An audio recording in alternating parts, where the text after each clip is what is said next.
Cartes sur table, une émission proposée par Hype FM. Cartes sur table, Hype FM-ի շաբաթօրյա հայտագիրը։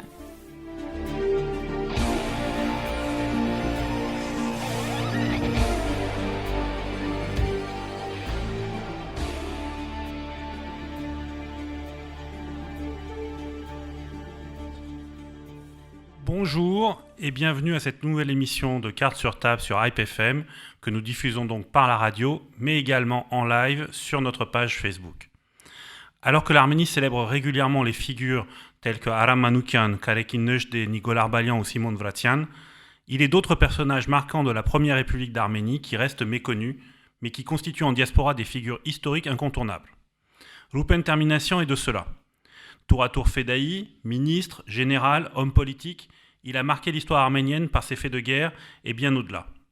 La traduction française du tome 7 de ses mémoires, qui vient de paraître aux éditions Thaddée, porte sur son expérience au gouvernement de la Première République arménienne indépendante de 1918 à 1920.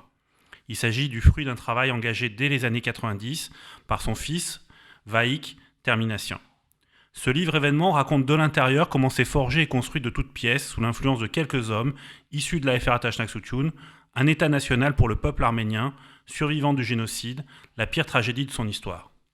Ce livre, par la description sans concession des rapports de force géopolitiques de l'époque, apporte également un éclairage édifiant sur la situation actuelle, révélant 100 ans après des similitudes qui n'auraient pas dû nous échapper. Afin d'en parler, nous avons invité Taline Termination, historienne, qui a achevé la publication de ce livre, Vaïk Termination, journaliste, et nous aurons en ligne tout à l'heure Jean-Jacques Avédician, qui est le directeur des éditions Thaddée, qui a donc édité ce livre. Mesdames et messieurs, bonjour. Bonjour. Alors, première question peut-être pour vous, Taline, en tant qu'historienne cette fois-ci. Qui était Roupen ? Comment, avant d'arriver à la période de 1918, quel était son parcours ? Alors, Roupen est d'abord connu sous différents noms. Bon, ce surnom de Roupen Pacha, que d'ailleurs il détestait, paraît-il, évidemment, c'est un petit peu difficile l'exercice auquel nous nous prêtons aujourd'hui. Nous sommes les petits-enfants de Roupen. Nous n'avons pas connu ce personnage historique, puisqu'il est mort en 1951, bien avant notre naissance, à Vaé et à moi, et pourtant il a occupé tout l'arrière-fond, une partie de l'arrière-fond de notre héritage familial qui est déjà assez lourdement lesté et chargé. Donc Roupen Pacha est une figure très importante du parti Tashnaksutyun de la Fédération révolutionnaire arménienne, et ceci à divers titres. Il a participé au tout début du mouvement révolutionnaire en rejoignant Kars dans les années 1904-1905, où il a commencé à... Enfin, on reviendra peut-être tout à l'heure sur son parcours biographique. Il est surtout connu en diaspora, vous l'avez dit, totalement oublié en Arménie, parce que l'Arménie a été complètement expurgée avec la soviétisation de tout souvenir de la Première République. Mais enfin, il est surtout connu en diaspora comme l'auteur d'un ouvrage qui est devenu absolument classique, qui sont donc les souvenirs d'un révolutionnaire arménien, mais traduit en français sous le terme de mémoire, qui sont une somme de 7 volumes, témoignage non seulement de son action révolutionnaire, mais qui est en fait un ouvrage absolument inclassable, qui n'est pas seulement un récit de hauts faits, et d'ailleurs il n'est pas tellement du genre à faire des récits de hauts faits. Roupen a une mentalité un petit peu d'anti-héros plutôt que de héros, mais c'est surtout le récit de la découverte du Yelgish, c'est-à-dire cette Arménie anatolienne qu'il ne connaissait pas, puisque lui-même était natif de l'Empire russe, né dans cette bourgade d'Akhelkala, qui est aujourd'hui en Géorgie, et puis ensuite il avait fait ses études en Sibérie, ayant fait des études d'abord au collège académique Lazarian, le célèbre Institut Lazarev de Moscou, puis ensuite il était parti à l'Institut Polytechnique de Tomsk en Sibérie, où il avait entamé des études de chimie physique, enfin de chimie plus exactement, puisqu'il s'était lancé dans un projet de recherche consacré à la manne. Bon, moi j'y connais rien, mais la manne, je sais que c'est c'était déjà un thème qui avait beaucoup inspiré les commentaires de ma mère, qui s'est évidemment beaucoup intéressée à la biographie de Roupen, qui était donc son beau-père, je le Je le précise. Bref, donc il se retrouve en Sibérie dans les années 1904-1905, un moment très troublé en Russie, puisque commence la guerre russo-japonaise, qui se termine donc par une défaite humiliante pour l'Empire russe, et ça déclenche aussi la toute première révolution russe, qui est la révolution de 1905, laquelle a aussi des manifestations très précises dans les relations entre les nationalités de l'Empire russe, parce ça n'est pas exagéré de dire qu'il y a déjà une première salve d'implosion de l'Empire, notamment sur les marges, et notamment justement dans cette région qui nous intéresse, le Caucase, où se déroulent les guerres arméno-tatares, et donc les premiers affrontements extrêmement violents entre les Arméniens et ceux qu'on n'appelle pas encore les Azerbaïdjanais, mais les Tatars de cette région qui deviendra plus tard l'Azerbaïdjan. Et dans ce même mouvement, Rupen, lui, qui était engagé dans un service militaire, va finalement déserter au moment de la guerre russo-japonaise, et plutôt que d'aller se battre, il en profite pour passer de l'autre côté, c'est-à-dire dans les vilayets orientaux de l'Empire ottoman qui ont été annexés, la région de Kars et Ardahan, par la Russie en 1878, et il arrive à Kars donc dans les années 1904-1905, et il gagne le Yergil, il passe les épreuves probatoires prévues par le parti Tachnak pour devenir un fédaï, un combattant, et c'est là que commence son aventure, qui est donc racontée dans cet ouvrage, Les Mémoires d'un révolutionnaire arménien, qui est vraiment qui a je crois en diaspora, enfin qui est édité depuis le début des années 50, qui a vraiment le statut d'un best-seller chez les Arméniens de la diaspora, et en particulier dans les milieux Tachnak, mais en fait qui est un ouvrage absolument inclassable, dans lequel on trouve toute la mémoire de ce Yergil, la mémoire des personnages, des contrées qu'il va rencontrer dans cette époque terrible qui précède la Première Guerre mondiale et le génocide.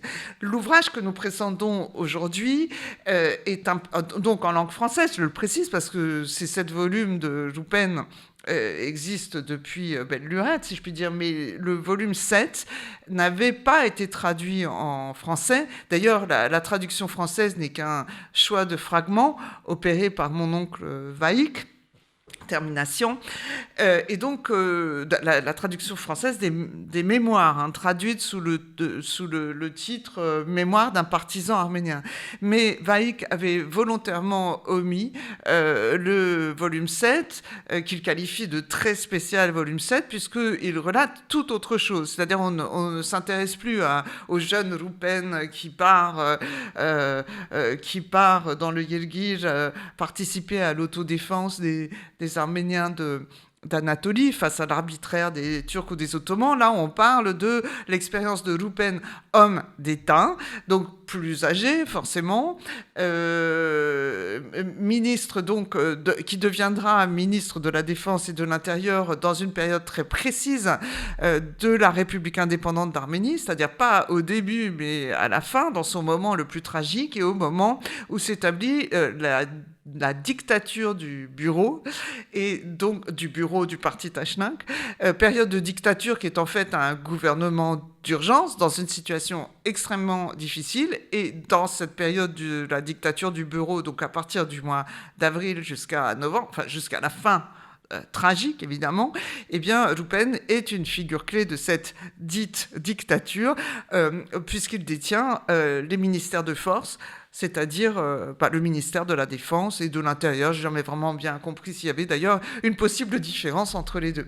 Voilà, et donc l'ouvrage que nous présentons aujourd'hui, grâce aux éditions Thaddée qui ont immédiatement sauté sur l'occasion, et vraiment, je suis très reconnaissante à Jean-Jacques Avédician d'avoir accepté tout de suite la publication donc de cette traduction française du volume 7.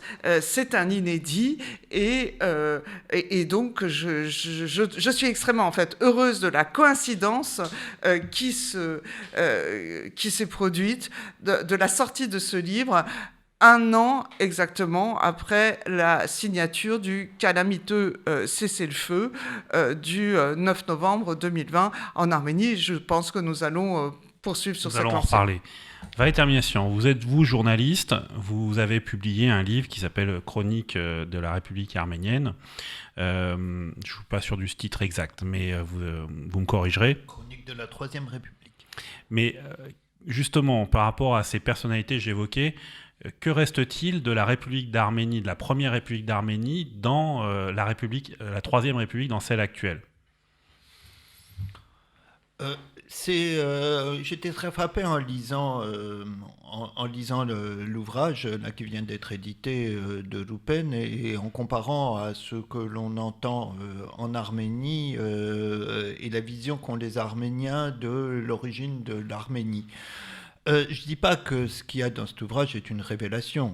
Bien évidemment, lorsqu'on les interroge, les Arméniens, lorsqu'ils sont sollicités, parlent de cette époque-là, mais on croirait que finalement tout ce passé qui a présidé à la constitution d'un espace arménien a été quelque peu oublié en Arménie, ou en tout cas passé sous le silence, même s'il y a des intellectuels qui ont lu les ouvrages et qui savent leur passé, mais le public n'a pas l'air de comprendre...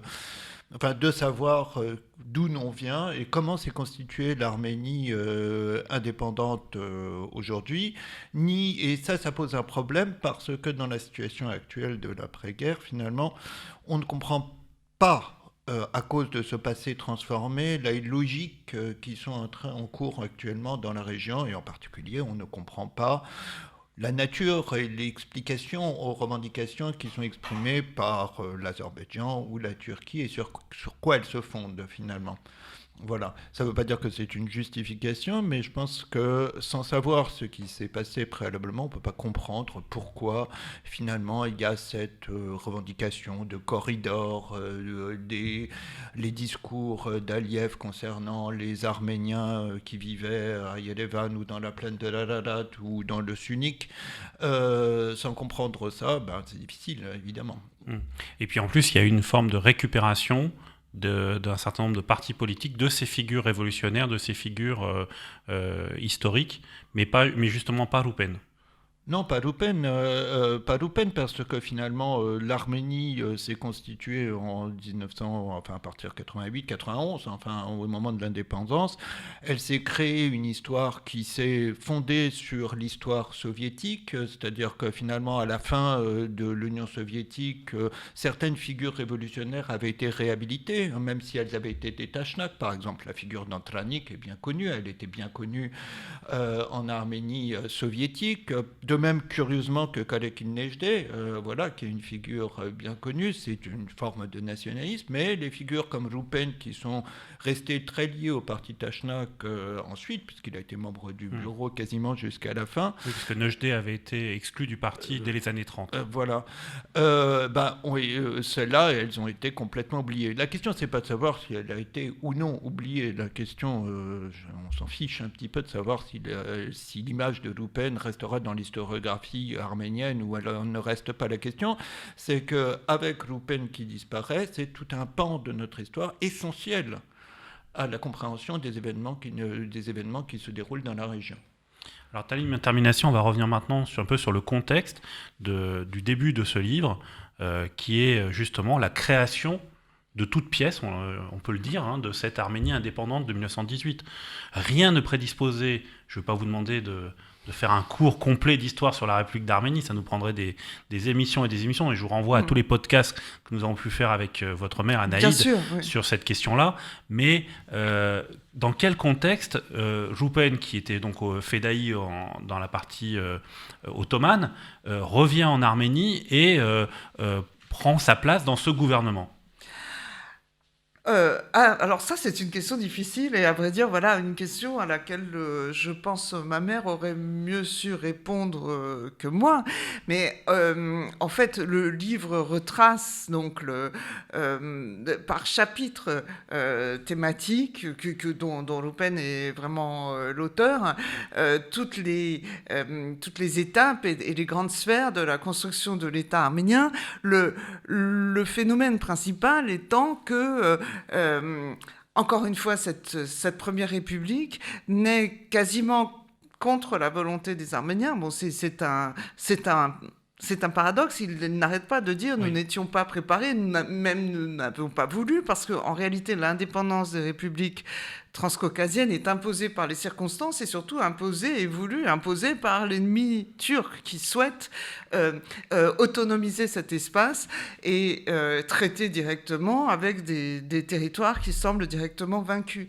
Donc en fait, c'est peut-être un peu difficile à comprendre, mais cette indépendance est quelque chose qui est offerte aux Arméniens, mais dans des circonstances extrêmement difficiles, et un peu comme on aurait un enfant mort-né, quoi. Enfin, c'est-à-dire, en fait, c'est destiné à mourir, ou en tout cas à devenir un mouroir pour les dizaines de milliers de réfugiés qui affluent vers la plaine de l'Ararat.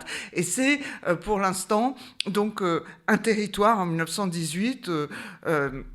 en plus, dont les frontières vont varier au cours du temps, mais au départ, avec le traité de Batum, un territoire minuscule, un territoire croupion, qui est la solution imposée par les Turcs à la question arménienne. C'est-à-dire, en fait, voilà, nous avons résolu la question arménienne, l'Anatolie est complètement vidée de sa population, et il y a un territoire là-bas, c'est dans l'Arménie dite araratienne. Le livre commence de cette manière-là, cette Arménie araratienne, qui est celle que nous connaissons aujourd'hui, et qui est destinée, encore une fois, à devenir une sorte de mouroir. Et donc, tout l'enjeu, tout le défi de l'indépendance, ça va être justement de relever ça, c'est-à-dire en fait de faire de ce territoire un territoire finalement plus vaste, de faire de ce territoire un territoire plus ethniquement homogène, et finalement de faire de ce territoire le lieu de naissance de l'État arménien. Donc en fait, quand on voit les choses comme ça, on comprend évidemment tout l'enjeu. Et donc le livre de Roupen traite plutôt de la période 1919-1920.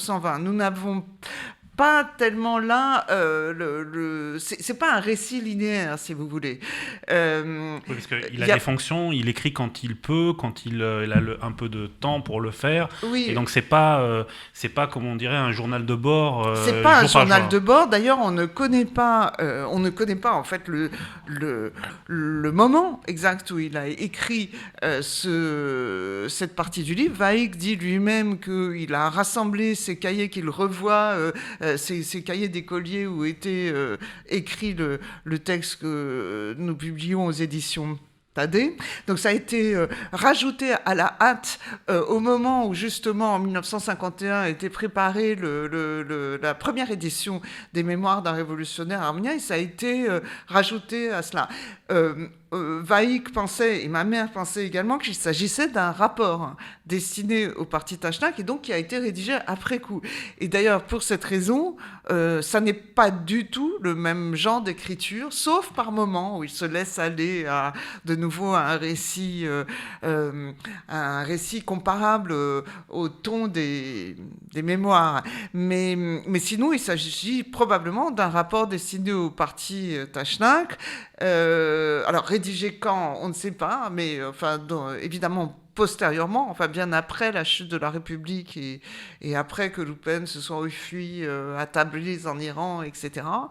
Et pour cette raison, un rapport qui serait aussi une œuvre d'auto-justification et qui pose d'ailleurs des rapports complexes dans les rapports que Roupen entretient avec d'autres dirigeants Tachnak, dont il n'apprécie pas, c'est un peu un euphémisme, la façon dont ils se sont accommodés de la situation. Pour cette raison, Roupen est très en marge par rapport à Kachaznouni, Khadessian, etc., dont il trouve qu'ils se sont trop attachés à la légalité démocratique, dit-il, et se sont pour Khatchazounia en tout cas, accommodé aussi de l'état des choses et de la venue des soviets en Arménie. Oui, parce que Roupen, on peut le préciser quand même, est un militaire et qui a un regard sur les politiques qui est le regard d'un militaire qui trouve que les politiques vont trop doucement, trop pas assez loin et pas assez rapidement. Tout à fait. Donc voilà. Mais alors, quelle est la situation presque, parce qu'on a du mal encore à imaginer aujourd'hui de celle de 1918-1919, d'un pays où on sort d'un génocide, on accueille 200 000 personnes et on a des pages de description dans le livre. Comme vous parliez tout à l'heure d'un mouroir, mais on parle de famine, il parle d'un moment il s'énerve contre, il est avec Nicolas Arbalian et il s'énerve contre quelqu'un qui mendie dans la rue, etc. Mais avant de se rendre compte que cette personne n'a rien mangé, enfin qu'il y a des gens qui meurent de faim dans les rues. Oui, il décrit ce personnage, ce jeune homme qui est en train de se pendre à son balcon. Hein, c'est ça. Et la femme de Roupen, Anna, se précipite pour détacher le jeune homme qui est en effet en train de mourir de faim. Ouais. Ça, c'était Yerevan en 18. Ouais. Et donc, et aussi avec du typhus, enfin des maladies qu'on pourra, alors je ne vais pas comparer aujourd'hui avec le Covid, mais en tous les cas, on est dans une situation où rien ne prédispose un État arménien à pouvoir durer. C'est ça. C'est ça. Non, rien ne disposait, et c'est justement le sens du défi. C'est-à-dire que le pays est en... Enfin, ça n'est même pas un pays. Enfin, c'est un lieu de rassemblement des réfugiés. Rien n'est encore disposé pour créer un État, et les ennemis sont aux frontières. Dans un contexte très troublé, qui est celui certes de la fin de la Première Guerre mondiale, mais cette fin de la Première Guerre mondiale qui se solde par la défaite de l'Empire ottoman ne va apporter qu'un court répit aux Arméniens, puisque par la suite, vous le savez, commence toute l'aventure de Mustafa Kemal et la construction de la Turquie moderne, qui va donc de nouveau déclencher une pression, évidemment, sur l'Arménie. Sans compter, bien sûr, l'Azerbaïdjan voisin, qui lui aussi est en pleine construction nationale et regarde du côté de la Turquie. Donc tout l'enjeu, c'est la construction intérieure, mais aussi la question des frontières, question qui, là aussi, est encore d'une douloureuse actualité pour l'Arménie aujourd'hui. Alors, on va en reparler. On va en reparler parce qu'en plus, donc, à la lecture du livre, on se rend compte que tous les acteurs sont sur place. C'est-à-dire qu'on a... à la fois des Tatars, on a des Géorgiens, on a les Russes qui sont présents alors, à la fois par les Russes blancs, c'est-à-dire les pro-tsaristes et les pro-bolcheviques, et l'influence bolchevique qui va croître, on en parlera aussi du rôle interne qui a sapé la dynamique de la République d'Arménie, mais on a également des Anglais qui sont présents. Alors là aussi, on découvre des choses, hein, il y a une diplomatie très sur place qui travaille, etc. Il y a des Américains, il y a des Français. Enfin, on est véritablement dans un nœud du post-guerre de 1918. Ah oui, absolument.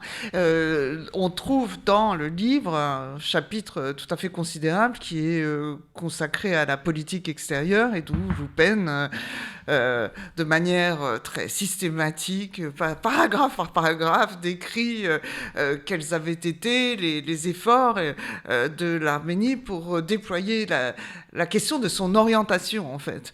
La question de l'orientation de l'Arménie, doit-elle être tournée vers l'Occident, doit-elle être tournée vers la Russie? Ça, c'est quelque chose qui est tout à fait d'actualité, sauf que à cette époque-là, c'est encore plus compliqué d'ailleurs qu'aujourd'hui, puisque la question des relations avec la Russie, c'est aussi quelle Russie? La Russie bolchevique, la Russie des Russes blancs. Il a fallu déployer un grand savoir-faire diplomatique et beaucoup de multilatéralisme dans la diplomatie arménienne de cette époque pour pouvoir survivre le temps qu'elle a survécu. Alors, on va revenir à ces questions. On a Jean-Jacques Avédician, le directeur des éditions Thaddée, au téléphone. Bonjour Jean-Jacques Avédician. Bonjour à vous. Alors, avant de vous poser à vous une première question, je voudrais faire réagir Vae Termination sur cette question des relations diplomatiques. Finalement, justement, la Troisième République, la République actuelle, elle est encore une fois, dans ce melting pot d'influences venant de la Russie, de la Turquie, de l'Iran, des Occidentaux. Et ça, c'est depuis 1991, quasiment. Vous qui avez suivi toute cette histoire-là, ce jeu d'influence, il est permanent. Oui, enfin, il est d'autant plus de nos jours. On est là dans une... enfin, je veux dire, on a tous, en regardant l'actualité de l'Arménie, le sentiment d'une certaine répétition. Alors attention, hein, il ne faut pas une répétition ou plutôt de la continuation d'un cycle, en quelque sorte. On retrouve des logiques, même s'il est important quand même de faire des différences. Voilà, la première république arménienne de 1920 a chuté parce que les Alliés ont abandonné l'Arménie aux appétits de ce qui était encore l'Empire ottoman, mais kémaliste, et puis et aux mains de ce qui n'était pas encore l'Union soviétique, mais qui étaient les bolcheviks russes. Et malgré le fait que l'on voit dans cet ouvrage que oui, ils interviennent dans la politique, ils font lanterner les Arméniens, mais finalement ils les lâchent. Et aujourd'hui, on a aussi le sentiment, il faut voir si ce sentiment s'avère vrai, hein, mais enfin là, comme ça, on a le sentiment de nos jours que l'Arménie est aujourd'hui enfermée dans une logique sur le plan diplomatique où elle doit essayer de traiter avec ses voisins les plus immédiats, c'est-à-dire la Russie, la Turquie, l'Azerbaïdjan et l'Iran. Et que les Occidentaux, dont les Américains qui se sont dégagés d'Afghanistan, ont lâché l'Arménie. Voilà. Maintenant, ce sentiment, il faut sans doute le nuancer, puis il faut voir aussi, je veux dire, comment les choses vont se dérouler plus tard. Là, on est dans l'histoire. C'est un peu difficile de prendre du recul. Alors, on va y revenir dessus, mais tout de suite, Jean-Jacques Avédician, comment vous, qui êtes donc éditeur, qui avez reçu le manuscrit de ces mémoires de Loupen, de ce tome 7, comment avez-vous, quelle a été votre réaction à la lecture de ce texte et pourquoi avoir voulu l'éditer ? Ce texte, je dois dire que je l'attendais, moi, pratiquement, après la lecture du livre La République d'Arménie 1918-1920 d'année de termination, aux éditions Complexes en 1989. D'ailleurs, un livre qui malheureusement est épuisé, qui n'est plus réédité. Donc, quand j'avais lu ce livre, d'ailleurs, en fait, il y a un côté boomerang. Je me souviens que, en fait, moi, la découverte finalement de le sujet qui est l'arménisation de l'Arménie, c'est la création donc de cette Arménie sur un territoire où les Arméniens avaient une majorité, mais sur lequel il y avait d'autres populations et d'autres populations qui se disputaient ce territoire et qui étaient donc principalement les Turco-Azéris. Moi, ce sujet, je l'avais abordé il y a pratiquement 15 ans maintenant, avec un certain Gaët Minassian. Tiens, s'il nous écoute, je lui dis bonjour. On avait abordé ce thème il y a donc une quinzaine d'années, en présence d'un militant arménien, d'une activiste française et de moi-même. Donc là, je découvre le sujet et je me souviens que l'activiste française avait été complètement bouleversée par la révélation qu'elle avait eue donc de cette arménisation de l'Arménie.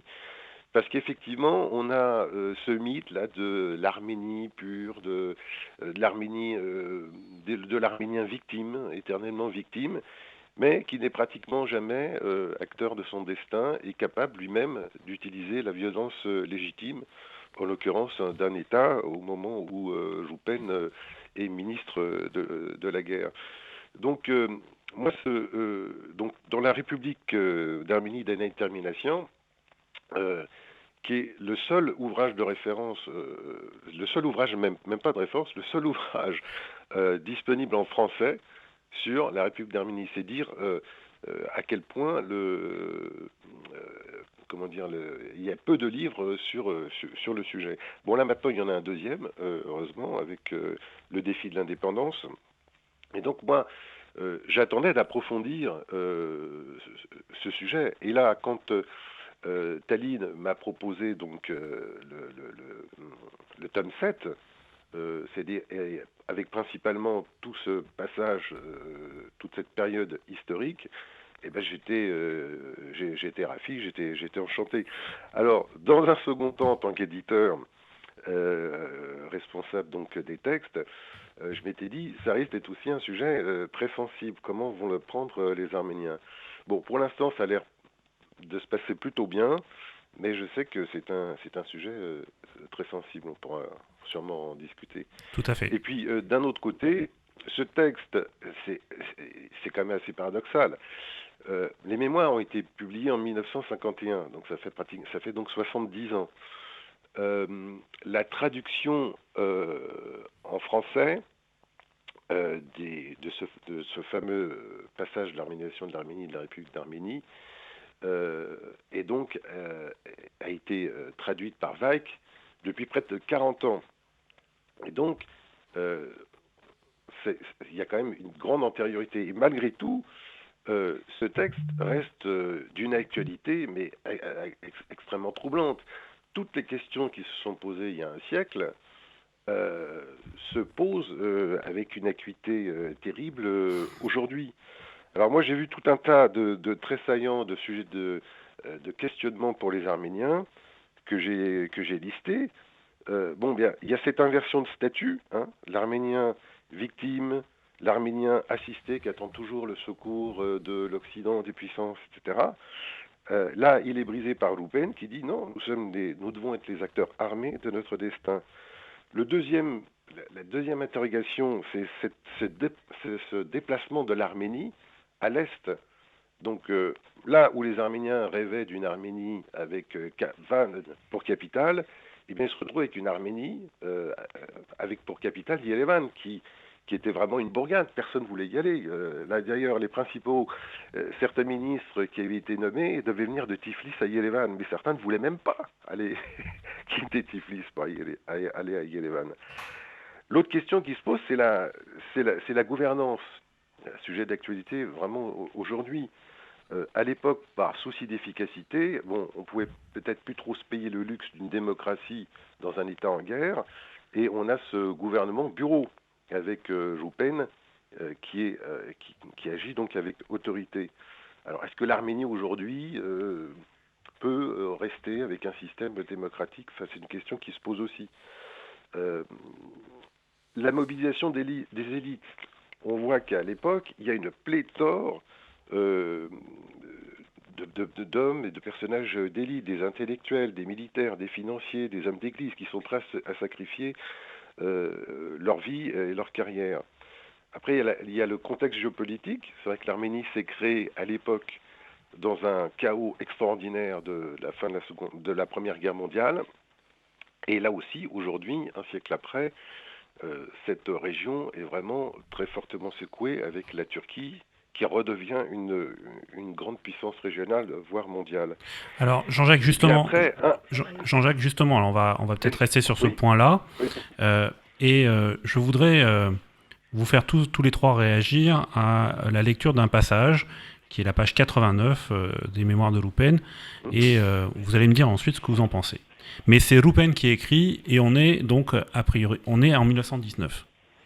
Une autre constante politique en Azerbaïdjan était la recherche d'un appui pour le maintien de l'indépendance et la défense contre les agressions russes ou autres.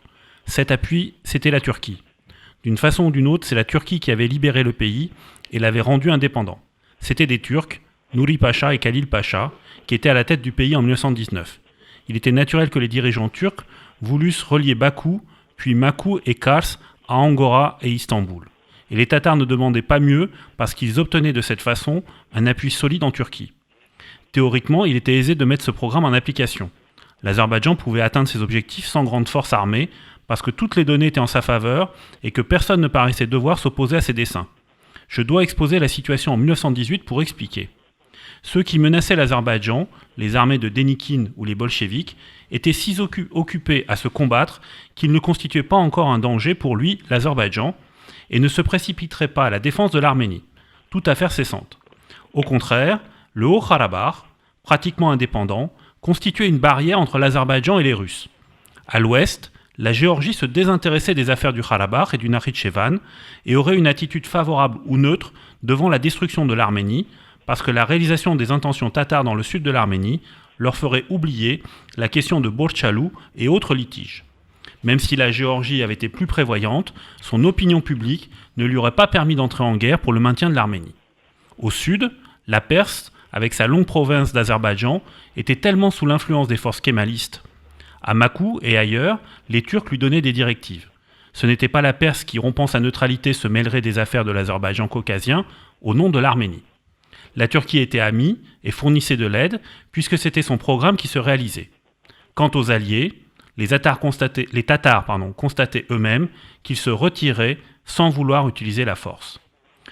Qui donc restait pour s'opposer à ce programme ? La nation arménienne, seule, et l'Azerbaïdjan était bien informé de sa situation morale et physique. Il savait que les 1 200 000 Arméniens d'Arménie et des terres en litige se dresseraient contre lui, mais aussi qu'il pouvait compter en Arménie même sur une masse de plus de 700 000 Tatars. Les Arméniens avaient peut-être de l'argent et des armes pour se battre, mais un seul puits de Bakou procurait autant que tout ce que possédait l'Arménie.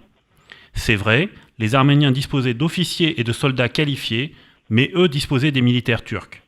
Et il faut ajouter que les communications de l'Arménie étaient entre leurs mains. Ils pouvaient les interrompre à volonté en arrêtant les livraisons de pétrole. La situation politique, les chiffres et les rapports de force étaient donc en faveur du succès de l'Azerbaïdjan, dont le défi à l'Arménie et aux Arméniens n'était nullement inconsidéré.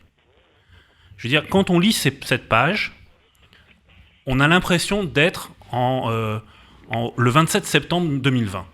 C'est incroyable de constater que tout ça avait été déjà la volonté d'annihilation du peuple arménien par les Azéris et les Turcs était présente, et je ne dis pas qu'elle justifie, mais en tous les cas qu'elle explique pour une grande partie. Le dire, c'était si on ne faisait rien, si on ne bougeait pas, si on ne créait pas un État national arménien, à ce moment-là, on allait assister à la destruction totale du peuple arménien.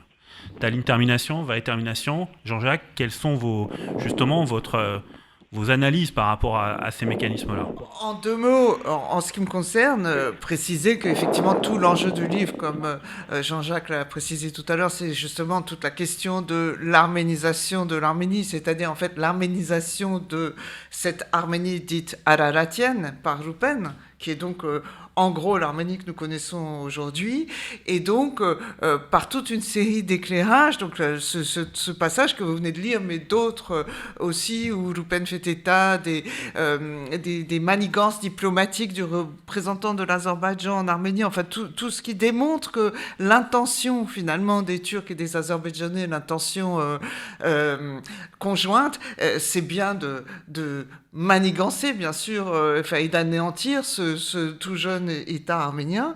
Et donc l'enjeu, c'est effectivement de conquérir les frontières intérieures du territoire de cette Arménie araratienne. Et donc, pour aller vite, Rupen va être l'acteur et le décideur de cela au moment de la dictature du bureau, puisqu'il va lancer 3 séries d'opérations militaires entre mai et juillet 1920, avec l'aide de ces vaillants Fedaï Sassouniot, afin d'encourager au départ les Tatars musulmans de la plaine de l'Ararat et de la basse vallée de l'Arinx. Alors je précise encore une fois, encourager au départ, c'est un euphémisme, enfin, c'est-à-dire que oui, il faut le dire, il y aura des massacres, on comprend bien d'ailleurs pour quelles raisons, c'est-à-dire qu'il faut vraiment chasser ces Tatars, et d'ailleurs Jean-Jacques a pris la décision très juste de publier également le témoignage de Moucher, qui raconte justement comment ça s'est passé,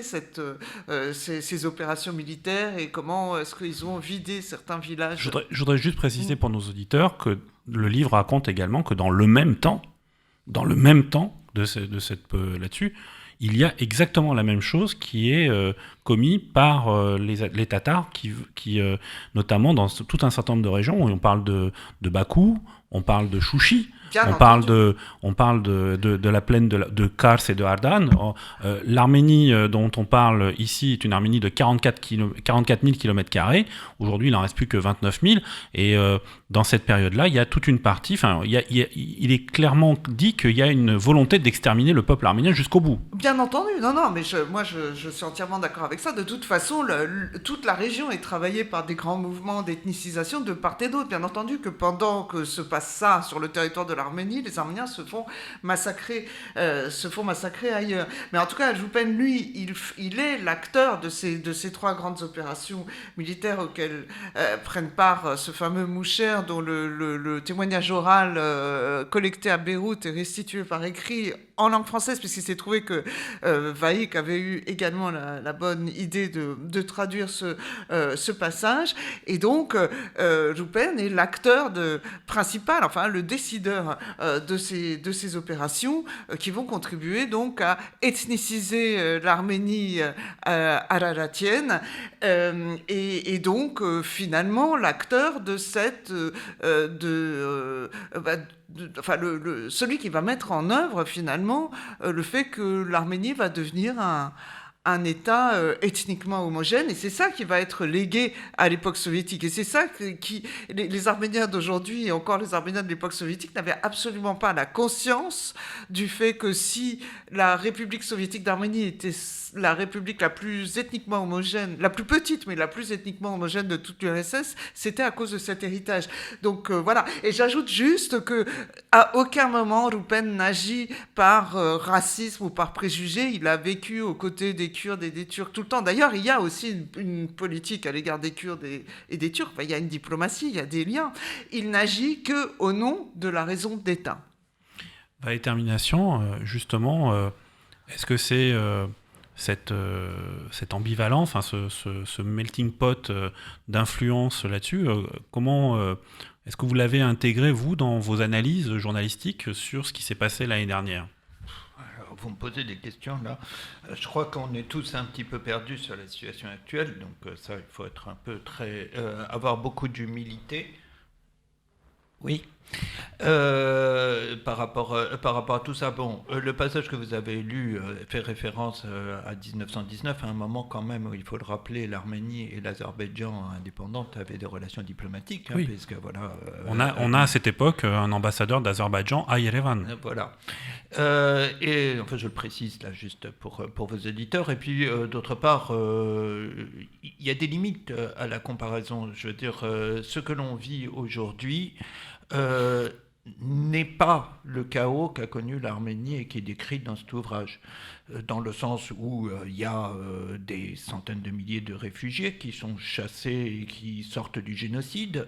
Il y a le récit de Moucher de Sassoun, qui raconte comment il traverse avec des cohortes de quelques dizaines de milliers de réfugiés armés de quelques combattants pour protéger des colonnes de réfugiés qui vont se diriger vers traverser les lignes turques pour rejoindre la plaine de l'Ararat.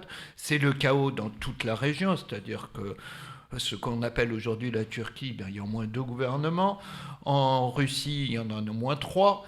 On sort du génocide et la démographie est complètement différente. Maintenant, la question, elle se pose plutôt de savoir ce passé, dans quelle mesure le souvenir de ce passé délimite les politiques actuelles. C'est plutôt ça qu'il faut essayer de voir, plutôt que d'essayer de faire une espèce d'une comparatisme. Bien sûr, la logique des alliances est la même. Il est logique que l'Azerbaïdjan et la Turquie soient alliés. C'est quelque chose de naturel. Il est naturel que l'Iran veille à ses intérêts compte tenu de sa minorité azérie sur son territoire. Voilà. Mais bon, voilà, je veux dire, c'est notre base et c'est une base sur laquelle il faut discuter. Bon, voilà. Et on retrouve aussi dans le livre le fait que le destin de l'Arménie est souvent lié avec celui de la Russie, mais que parfois la Russie tourne la tête et regarde ailleurs et ne s'intéresse plus à ces questions pour des raisons X ou Y, ou alors là, il est encore beaucoup plus dur avec la Géorgie, qu'il perçoit comme étant des traîtres en puissance. Oui, bien sûr. Enfin, d'ailleurs, dans cette logique actuelle d'évoquer comme ça les frontières, les revendications territoriales de part et d'autre, effectivement, ça veut quelque part la Géorgie pourrait être concernée finalement au bout du compte. Je ne sais pas quelle est actuellement, pour l'instant, il y a des bonnes relations entre l'Azerbaïdjan et la Géorgie, mais finalement... Joupen dit qu'il n'a aucune confiance dans les Géorgiens. Question de divergence d'orientation, de la même manière que la Géorgie regardait du côté de l'Allemagne en 1918. De la même manière, aujourd'hui, elle regarde du côté de l'Occident et de l'OTAN. Elle est toujours dans un choix d'orientation opposé à celui de l'Arménie. Jean-Jacques Avédician, vous, votre regard? Oui, alors mon regard, c'est vrai que le passage que vous avez lu est quand même assez complexe. Je ne sais pas si forcément les auditeurs auront tout perçu. Bon, pour simplifier, ce que je voudrais dire, c'est que bon, Joupen avait une carte fétiche, malheureusement, une carte géographique fétiche, malheureusement, on ne l'a pas retrouvée, qui était colorée de rouge et de noir. Alors, il y a 40% de la population du territoire concerné de l'Arménie qui est turco-azérie et qui est donc hostile et qui est donc armée. Hein. Ce n'est pas comme les Arméniens qui étaient désarmés et qui ont été massacrés pendant le génocide.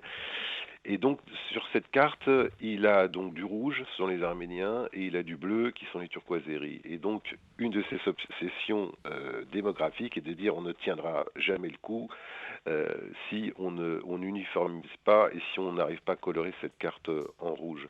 Donc il faut chasser les turco-azéris. Et donc c'est ce qu'ils parviennent à faire. Alors, Vaé aussi parlait de cette cohorte de Sassouniotes. Ils sont quand même 70 000. C'est épique. On a l'impression qu'on rêve de voir un film. On a 70 000 réfugiés qui fuient le Sassoun et qui vont en direction de l'Arménie. Heureusement, ils sont armés. Ils traversent les lignes et ils arrivent au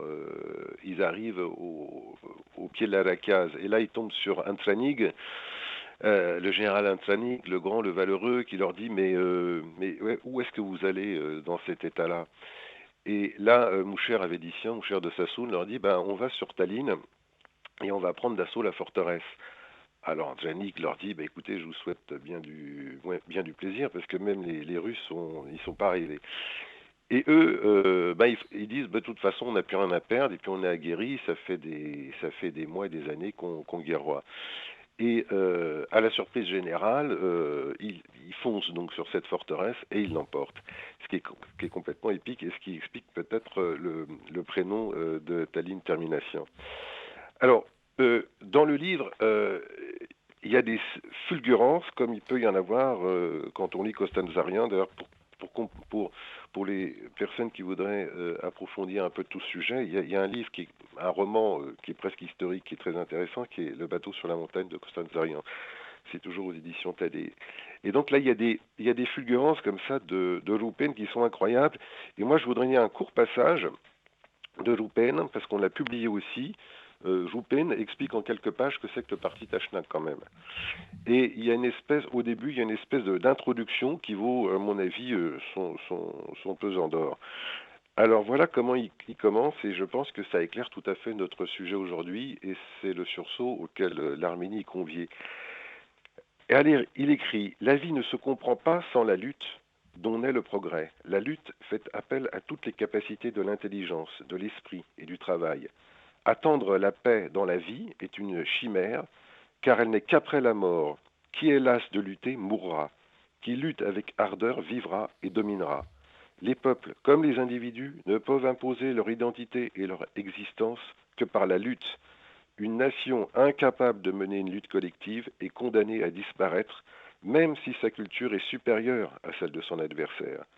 Seule la volonté de les préserver, idéaux, savoir, intelligence, capacité, ne valent pas plus que la tête d'Archimède devant l'épée du légionnaire romain ou le trône de Byzance devant l'assaut des janissaires turcs. Oui, l'organisation de l'unité d'un peuple est la condition essentielle de sa survie.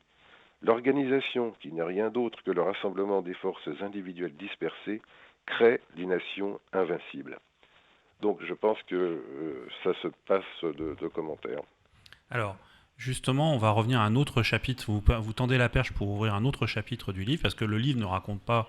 il y a plein d'éléments, mais le livre raconte également, Tallinn Termination, la construction de de l'État arménien de l'intérieur, c'est-à-dire au-delà, on parle de la scolarisation, il a des relations très fortes avec Nicole Arbalian. Je crois qu'ils vivent d'ailleurs dans le même appartement. Ils sont des amis très proches dans ce gouvernement. Et alors, parlez-nous un peu justement de cette partie qui concerne un peu la construction avec Simon Vratsian. Enfin, c'est plus proche. Il explique qu'il a des très proches. Donc c'est Aram Manoukian, c'est Simon Vratsian, c'est Nicole Arbalian. Et puis il a des gens qu'il voit un peu de plus loin, qu'il considère comme étant moins efficaces. Il parle de Khashoggi, il parle même d'Aaronian et de la délégation arménienne à Paris qu'il trouve un peu molle, qui ne va pas assez loin. Mais comment se construit cet État ? Enfin, on parle de la construction de l'université, il donne des chiffres très rapidement. Quasiment tous les enfants sont à l'école, quoi. Oui, alors il y a une œuvre très, très importante, mais je voulais tout à fait rebondir d'abord sur l'intervention de Jean-Jacques Avédician, juste pour préciser, parce qu'il faut que je rende hommage aussi à ça, c'est le fait que si je porte le prénom de Tallinn, c'est une invention qui est en fait une allusion à l'un de ces épisodes, c'est justement cette fameuse venue des Sassaniotes racontée par Moucher et installée effectivement dans cette forteresse du village de Tallinn, et c'est ainsi donc que ce prénom est devenu un prénom à la mode quelque part dans les années 60, à part un phénomène donc lancé par mes propres parents, mais qui est en fait une allusion historique à cet épisode-là. Alors, pour revenir à la construction de l'œuvre de la République indépendante, oui, on est quand même assez fasciné de voir qu'en 2 ans, moins de 2 ans, il a pu se faire autant de choses, c'est-à-dire effectivement la création de différents ministère, la création d'un État sur le modèle occidental, un régime qui se veut au départ parlementaire, même si Loupen n'est pas du tout, vous l'avez bien compris, partisan du régime parlementaire. Là aussi, d'ailleurs, il y a une très grande ressemblance avec la situation d'aujourd'hui. Bon, lui, il n'aime pas les bavasseries de parlement, les discours, les disputes, enfin, il trouve qu'on perd son temps. Mais enfin, en tout cas, il y a la volonté de créer donc un État digne de ce nom et sur le modèle sur le modèle des États occidentaux. Donc oui, ministère de l'Éducation, ministère des Armées, ministère de l'Économie, enfin, il y a évidemment toutes sortes de choses qui sont entreprises, et notamment justement le ministère de l'Éducation sous la houlette de Nicolas Arbalian, qui était le personnage que Loupen apprécie le plus là, parmi ses dirigeants Tachnak. Et donc, effectivement, l'épisode que vous racontiez tout à l'heure, j'ai pas eu le temps de le relire, mais il me semble que l'épisode du jeune affamé qui se pend au balcon, Nicole Arbalian est également sur les lieux. Ils sont en train, justement, de boire du thé en grignotant quelques tchamich, quelques raisins secs, et apparemment, ils ont un bout de pain aussi, mais enfin, c'est à peu près tout ce qu'ils ont à manger. Donc, voilà, proximité avec ce ministre donc, de l'Éducation, effectivement, création des écoles. Moi, et d'une université, même si elle n'est pas installée à Yerevan faute de place. Elle est donc à Gümri, qui ne s'appelle pas Gümri à l'époque, mais enfin... mais aussi pour une raison très simple, c'était que c'était là où il y avait les orphelinats, et que quand les enfants atteignaient l'âge de 18 ans, il fallait bien qu'ils puissent avoir... Donc c'était là où il y avait le plus de jeunes de 19-20 ans pour pouvoir atteindre l'université. Voilà. Et donc, oui, il y a vraiment un très gros effort qui est fait dans ce domaine-là. Moi, j'ai eu, par exemple, l'occasion de voir quelques archives de ce ministère aux Archives nationales d'Arménie, où on voit qu'il y avait par exemple le projet de créer une académie ou un lycée militaire. Enfin, ils ont même dessiné les uniformes pour cette école. Il y avait tout un projet en devenir, et d'ailleurs même le projet de créer Yerevan en tant que capitale. En fait, tout ça, ça s'est réalisé à l'époque soviétique, mais c'est dans les cartons pendant la République indépendante. Alexandre Tamanian, l'architecte, il est là à cette époque-là. Oui, les plans sont déjà proposés à l'époque. Tous les plans sont proposés, de la même manière que la capitale est en gestation, et bien le plan de l'État est également en gestation. Et c'est là qu'on comprend que l'histoire aurait pu être tout autre si le régime, si la République n'était pas tombée, s'il n'y avait pas eu la soviétisation. Mais le fait est que la soviétisation a tout de même conservé les bases on peut dire, les masses de granit de ce pauvre petit État, c'est oui, la capitale, finalement les frontières, celles du traité de Kars, et on y revient, l'homogénéité ethnique, c'est-à-dire la capacité de ce territoire de contenir désormais une majorité arménienne. Alors on va revenir sur la politique interne du pays et comment le pays est géré de manière interne. Rappelons quand même, là, parce que tout est dans le livre, mais rappelons quand même quelques éléments. La République de 18, c'est le droit de vote aux femmes qui est accordé dès 1918. Il y a 3 femmes qui sont élues au Parlement. Rappelons que ce droit de vote en France n'est établi qu'en 1945. C'est l'interdiction du travail des enfants. C'est la journée de 8 heures. Enfin, la journée de 8 heures qui n'arrivera qu'avec le Front populaire en 1936 en France. C'est l'obligation de scolariser les enfants jusqu'à 16 ans.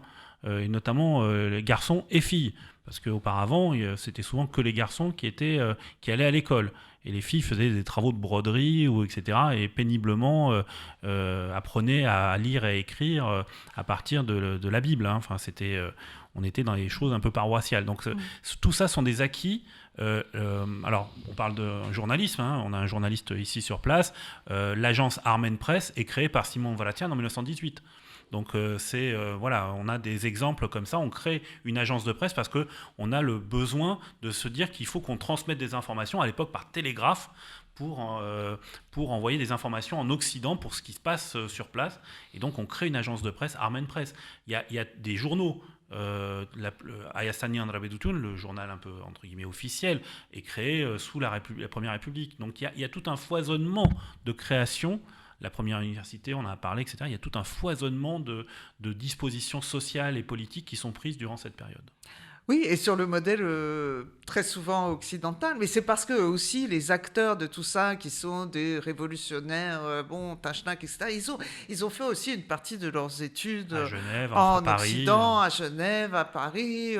Ils ont parcouru l'Europe aussi centrale, balkanique. Enfin, je ne sais pas, ils ont peut-être inconsciemment rêvé de ça. En tout cas, ce dont ils ont envie, c'est de faire de l'Arménie un État normal, si on peut dire, enfin un État civilisé digne des autres États de l'Europe occidentale. Donc il y a cet effet d'inspiration qui est très important. Alors, Jean-Jacques Avédician, on doit vous laisser, mais avant de vous quitter, vous avez donc... Oui. Quels sont vos prochains projets éditorial là-dessus? Donc là, il y a celui-ci qui vient de sortir. Il va y avoir une grosse partie de découverte. Enfin, vous allez organiser plein de choses. Mais quels sont vos prochains projets? Alors, une toute petite précision quand même. Au moment où a été lancé donc le défi de l'indépendance, là, dont on parle, simultanément a été édité l'Arménie et le Levant, 100 ans après le front de l'Est, qui sont en fait les actes du colloque de Lyon qui avait été tenu en 2018 et qui avait réuni une vingtaine d'intellectuels français, européens, américains, dont Richard Hovhannissian, donc qui traite de la période 18-21. Et d'ailleurs, il y a une contribution très importante de Richard Hovhannissian, qui est le grand spécialiste américain de la République d'Arménie. Donc je le signale. Alors pour les prochaines publications, eh bien je travaille sur la réédition donc de Loupen, Mémoire d'un partisan arménien, traduite toujours par Vague Termination. Donc le livre avait été édité à la fin des années 80 et il est épuisé, il est plus exploité. Donc je vais le ressortir et je vais essayer d'y apporter aussi tout un enrichissement, parce qu'il y avait aucune carte quand est sorti ce livre. Je précise que dans le bouquin là sur la République d'Arménie, on a fait quand même un gros travail aussi au niveau des cartes. C'était la moindre des choses, parce qu'il était quand même beaucoup question de démographie. Donc il y a des cartes ethnographiques qui sont très intéressantes, je pense. Donc, Mémoire d'un partisan arménien. J'espère par la suite sortir un autre roman donc de Rafi, je dis pas lequel, mais bon, j'espère que ça se fera enfin l'année prochaine. De Rafi, depuis longtemps, j'ai une traduction brute d'Émélique de Khamsa, donc qui évoque donc le Karabakh, hein, historiquement. Donc ça aussi, je l'ai depuis des années, mais il faudrait que j'arrive enfin à lui donner forme. Et puis bon, il y aura aussi d'autres œuvres, mais enfin principalement donc c'est qui fera suite d'ailleurs à la République, au défi de l'indépendance, donc la réédition des mémoires qui sont vraiment passionnantes, hein, de Loupen. Et je m'étais dit que c'était impossible que ce livre ne continue pas à être proposé en librairie et que tout le monde puisse le lire et le relire. D'ailleurs, j'invite les Arméniens donc à lire tous ces livres, parce que donc le marché du livre arménien malheureusement est extrêmement réduit. Je pense que je les tense un petit peu, mais je pense que les Arméniens ne lisent pas assez, donc qu'ils lisent leurs classiques, qu'ils lisent leurs rares bouquins d'histoire comme c'est le cas aujourd'hui. Et puis qu'ils en parlent autour d'eux, qu'ils les offrent et qu'ils aident à leur diffusion. Bah écoutez, Jean-Jacques Avédician, Voilà, merci beaucoup pour la publication de ce livre. Et puis on va continuer avec Tallinn Termination et avec Vae Termination. On va maintenant parler donc d'une problématique importante, qui est la problématique des frontières de cet État arménien.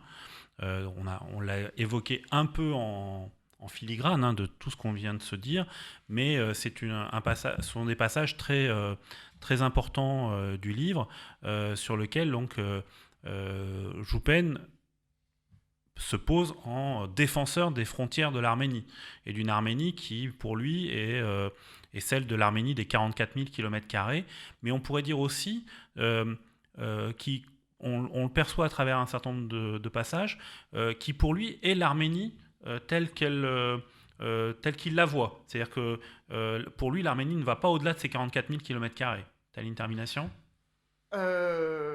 Oui, enfin, en réalité, Jean-Jacques a fait référence à cette histoire de carte, donc en rouge et bleu, qui est à laquelle Joupen se réfère dans cette partie du volume 7. Donc pour lui, oui, il identifie quand même très précisément les territoires dans lesquels il veut installer les réfugiés arméniens, et donc qui vont constituer les points névralgiques de cette constitution de l'Arménie. Mais en fait, ces points névralgiques, c'est quoi ? C'est l'Aragat, la plaine de l'Ararat, et puis le Sionik et le Zangezur, dont il n'est évidemment pas le seul acteur. Vous avez fait référence à Nejdeh, etc.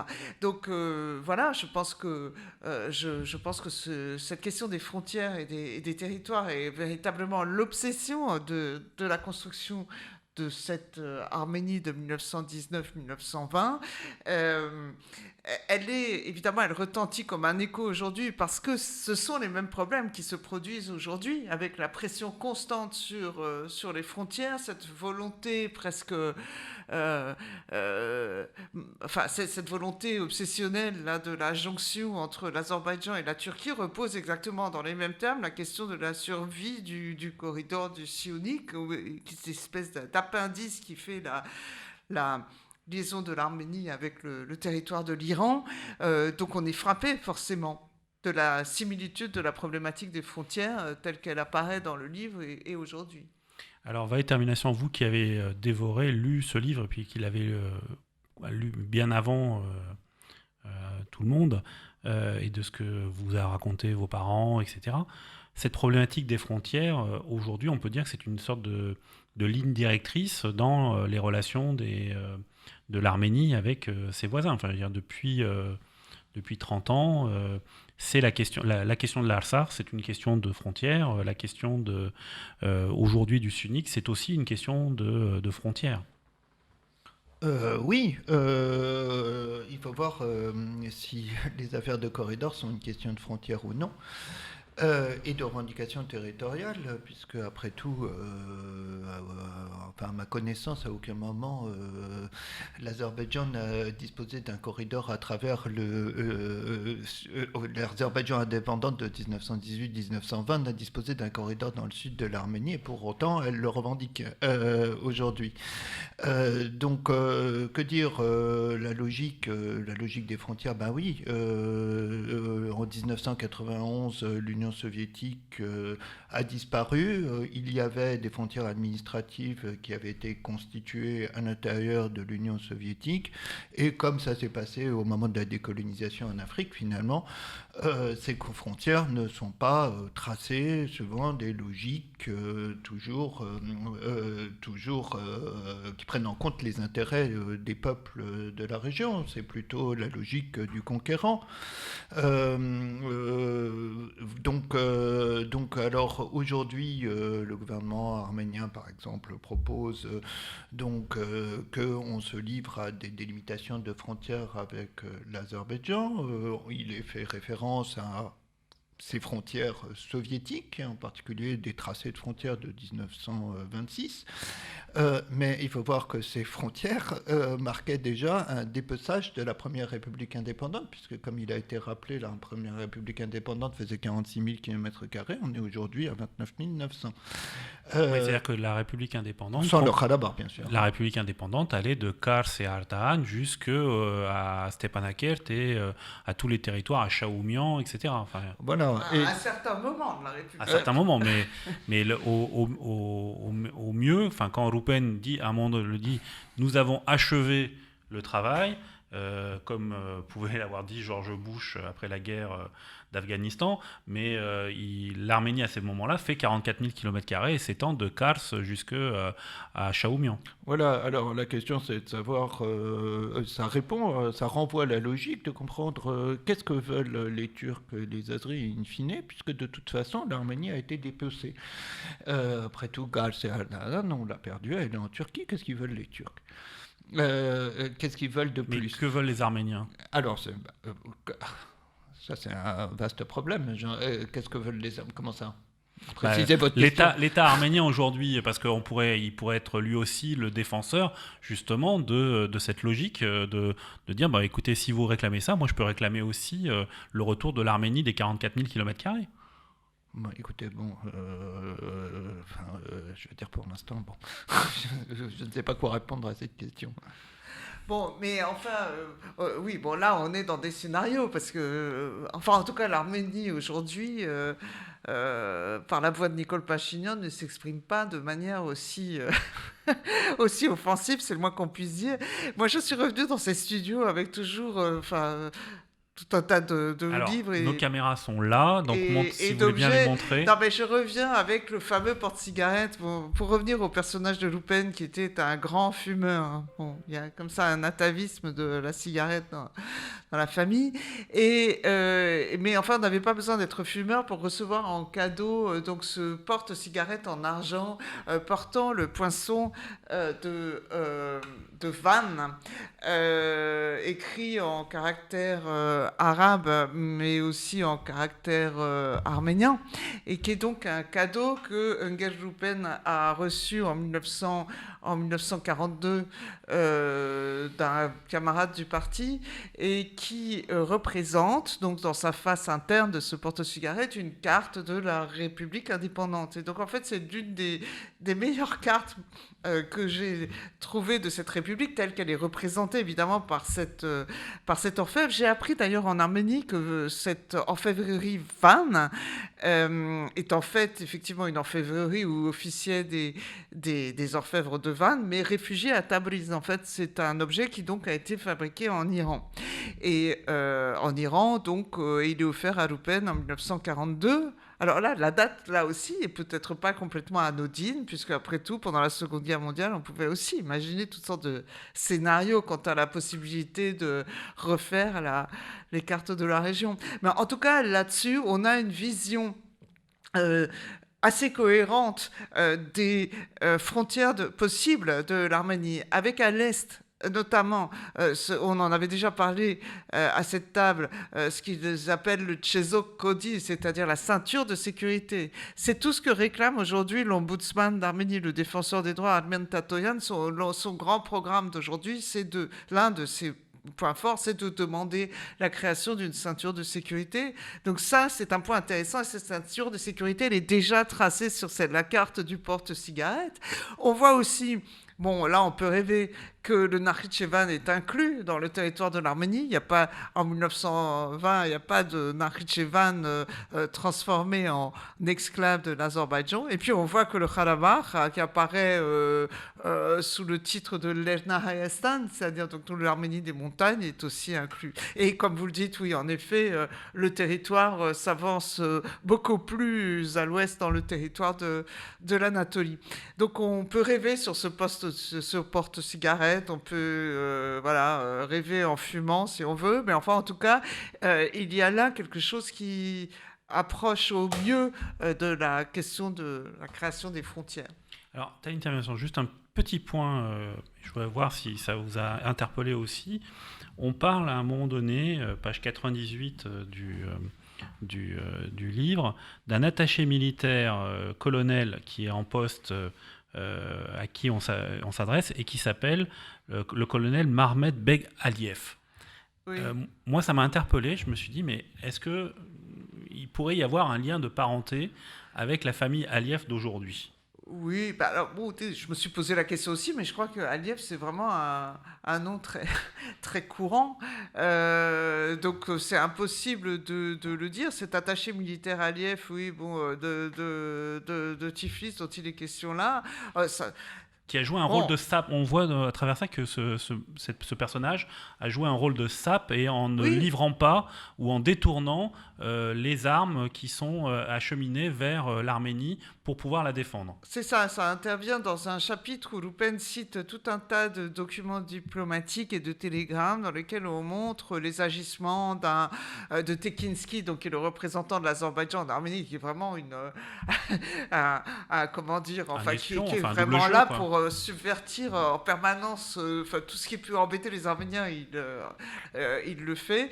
Et donc cet attaché militaire Aliyev, bon, moi j'en sais rien, je n'ai pas eu le temps de mener des recherches sur le sujet, mais on peut juste rappeler que effectivement la dynastie Aliyev qui est à la tête de l'Azerbaïdjan aujourd'hui, parce que c'est une vraie dynastie. Il faut quand même insister sur le fait que l'Azerbaïdjan n'est pas une démocratie comme l'Arménie, c'est un régime quand même clanique. Qu'on peut être dictature patrimoniale, dynastique en tout cas, puisque l'Aliyev actuel est le fils de Gaïdar Aliyev, qui lui-même était une sommité du KGB à l'époque soviétique.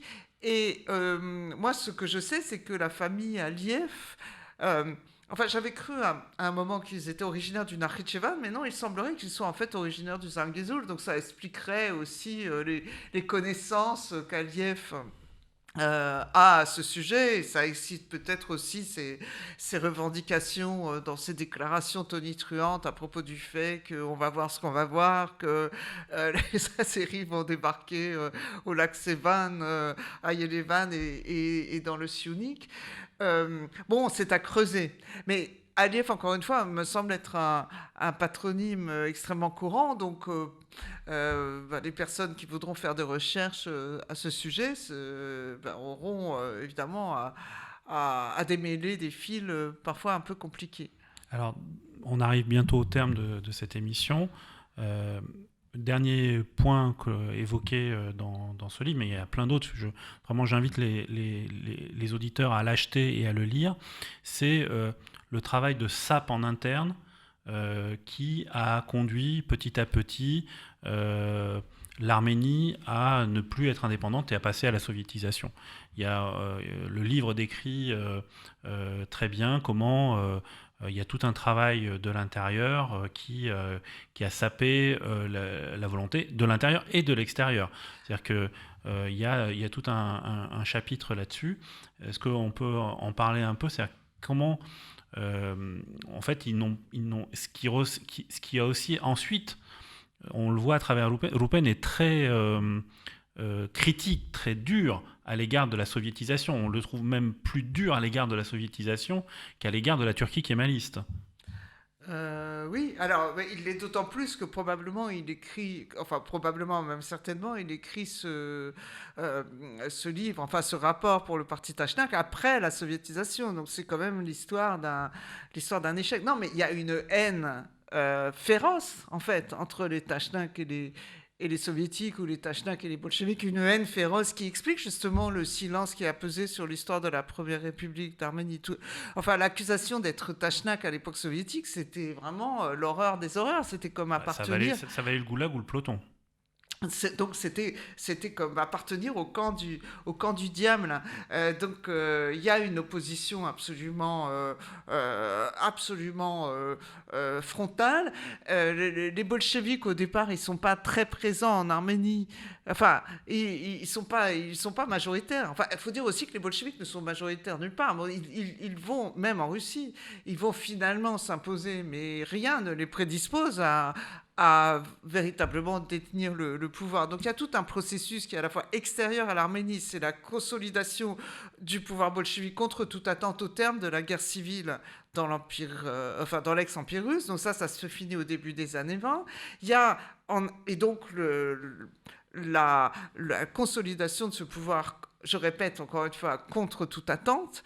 Et puis, de l'autre côté, les bolcheviks arméniens qui, à un moment donné, vont être quand même aussi persécutés par le gouvernement Tachnak. Il y a une insurrection, et même plusieurs insurrections, au terme duquel les Tachnak répriment très violemment, puis interdisent ces mêmes bolcheviques à l'existence, mais tout un état de fait qui est la misère politique et sociale, qui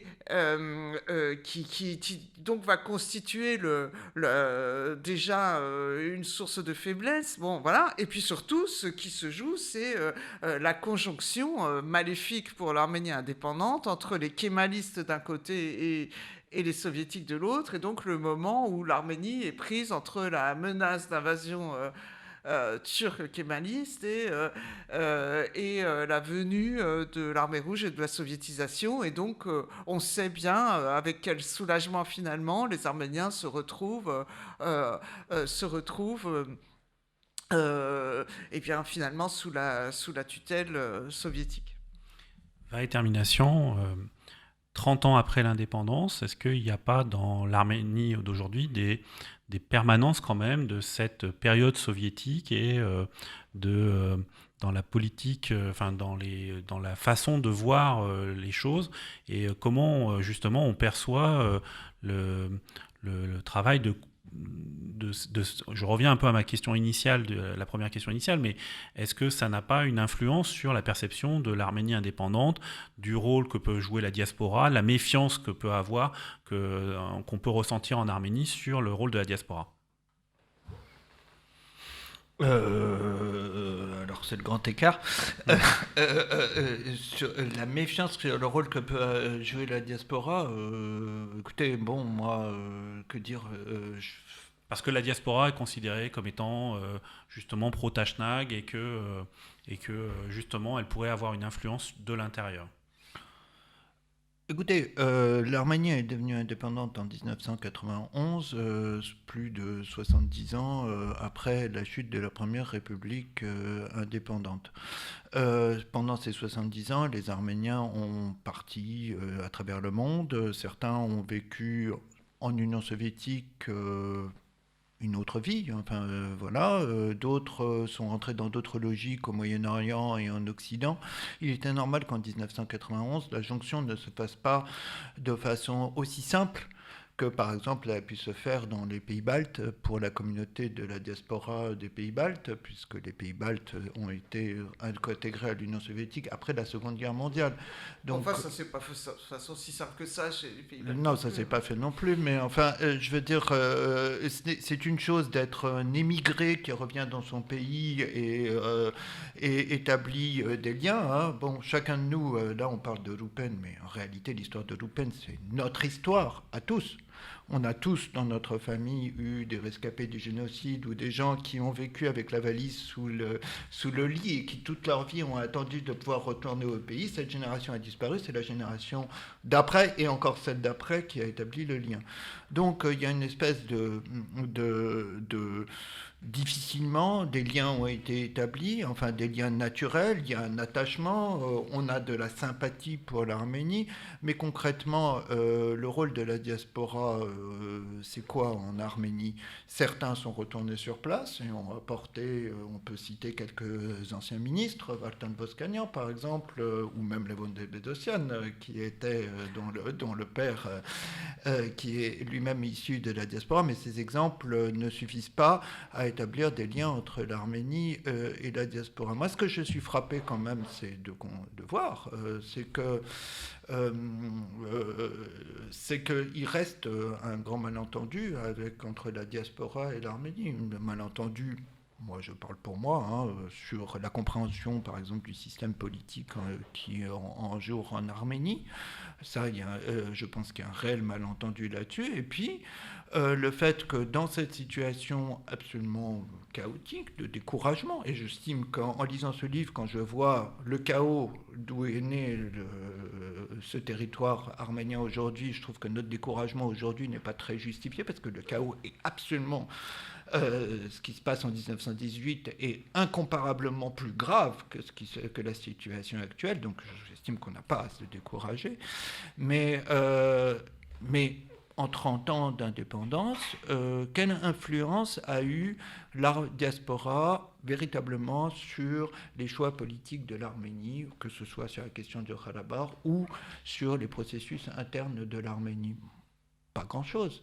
Elle a eu un rôle important en termes de développement, en termes humanitaire, en termes de bienfaisance, en termes de financement, mais l'influence politique de la diaspora, elle n'a pas véritablement joué, si ce n'est qu'essayer de favoriser les liens entre les États dans lesquels vit la diaspora et l'Arménie, c'est-à-dire par exemple la communauté arménienne de France. La présence de la communauté arménienne de France joue une influence dans les relations entre la France et l'Arménie. Mais pour l'instant, ça reste là. Je donne cette précision parce que il faut rappeler qu'un élément important de la propagande turque consiste et qui fait plaisir aux Turcs, c'est de dire, regardez, cette question, ils sont gentils, ces pauvres Arméniens de Karabakh ou d'Arménie, ils sont misérables, mais c'est la diaspora qui a influencé en réalité, la diaspora qui a influencé, qui est responsable de tout. En réalité, la diaspora n'a rien influencé du tout. Voilà. Eh bien, écoutez, sur ces paroles qui tendent la perche pour notre émission de la semaine prochaine, puisque la semaine prochaine, nous recevrons le Fonds arménien pour le traditionnel phonéton, nous allons refermer cette page et ce carte sur table. Je remercie Taline Termination, historienne, pour à la fois avoir contribué à la préparation de ce livre et à sa publication. Merci. Jean-Jacques Avédician, l'éditeur, et Vae Termination, qui est donc journaliste et qui a pu nous apporter un éclairage sur les relations avec l'Arménie actuelle et les problématiques de l'Arménie actuelle. Sur ce, bonne semaine à tous et à la semaine prochaine pour un nouveau Carte sur table.